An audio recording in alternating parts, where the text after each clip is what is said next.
Hello friends, welcome back to my channel. તો આજે આપણે બનાવીશું છાશનો મસાલો. આ છાશનો મસાલો આખા વર્ષ માટે આવો ને આવો જ રહેશે. હેલ્ધી અને ટેસ્ટી છાશની સાથે સાથે તમે આ મસાલાનો ઉપયોગ કોઈ પણ ચાટમાં, ફ્રૂટ્સ ઉપર કે કોઈ પણ શરબતમાં ઉમેરશો તો પણ ખૂબ જ ટેસ્ટી લાગશે. તો વિડીયોને સ્કીપ ન કરતા આખો જોઈ અને સારો લાગે તો બીજાને શેર કરી ચેનલ કુક વિથ મોનિકા મશરૂમને સબસ્ક્રાઈબ કરવાનું તો બિલકુલ નહીં ભૂલતા. આ છાશનો મસાલો ફક્ત ટેસ્ટી જ નહીં પણ આયુર્વેદિક દ્રષ્ટિએ એટલે કે હેલ્થ માટે, પેટના દુખાવા માટે તો ખૂબ જ સારો રહેશે. તો ચલો શરૂ કરીએ આ એકદમ હેલ્ધી અને ટેસ્ટી એવો છાશનો મસાલો, જેમાંથી માત્ર ગણતરીની મિનિટોમાં જ તમે એકદમ ટેસ્ટી એવી છાશ બનાવીને તૈયાર કરી શકો છો. તો માર્કેટમાં મળતા લીંબુની ફૂલ સાથેના મસાલાને અવોઇડ કરી આ ચલો બનાવીએ નવો હેલ્ધી અને ટેસ્ટી મસાલો.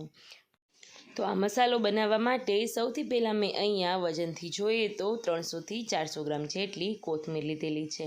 આ કોથમીરનો જે નીચેનો ભાગ છે દાંડલાનો તેને કાઢી નાખીશું અને તેમાં લીલા અને એકદમ સારા પાન હોય તેનો જ આપણે ઉપયોગ કરવાના છીએ. હવે આ કોથમીરને સૌથી પહેલાં હું ઝીણી સમારી લઈશ.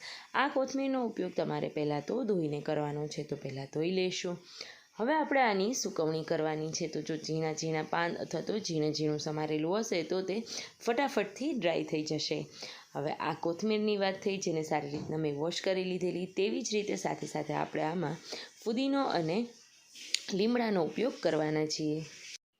હવે આ ત્રણેય વસ્તુ સારી રીતના વોશ થઈ ગઈ છે. અહીંયા કોથમીરને મેં 200 ગ્રામ, 100 ગ્રામ જેટલો ફુદીનો અને 7થી 8 ડાળીઓ મેં લીમડાની લીધેલી છે અને બધાને ધોઈ લીધેલા.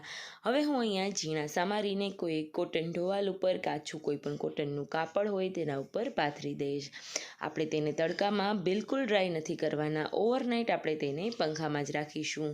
નેક્સ્ટ ડે તમે જોઈ શકો છો એ રીતના ખૂબ જ ડ્રાય એવી આપણી કોથમીર, ફુદીનો અને લીમડો થઈ ગયા છે, જેનો ઉપયોગ આપણે આગળ છાશનો મસાલો બનાવવામાં કરીશું.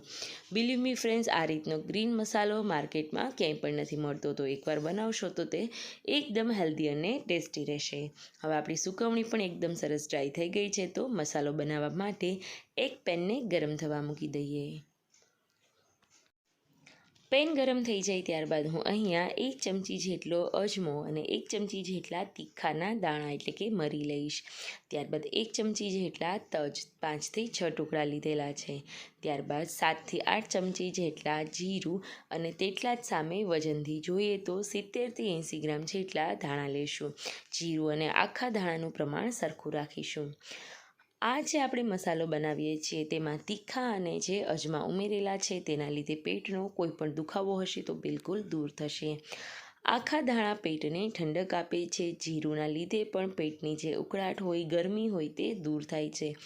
ઓવરઓલ આ મસાલામાં વપરાતા દરેક જે વસ્તુઓ છે, ઇન્ગ્રીડિયન્ટ છે, તે આપણા શરીર માટે ખૂબ જ સારા સાબિત થશે.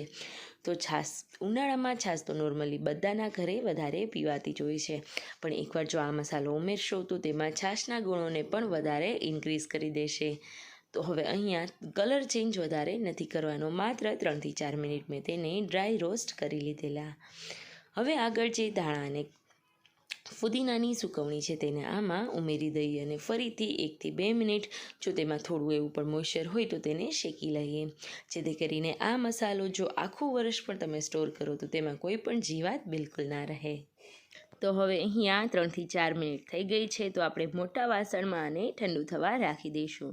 એકવાર સારી રીતના ઠંડુ થઈ જાય ત્યારબાદ આપણે મિક્સર જારમાં ઉમેરીને તેનો બારીક એવો પાવડર બનાવીશું.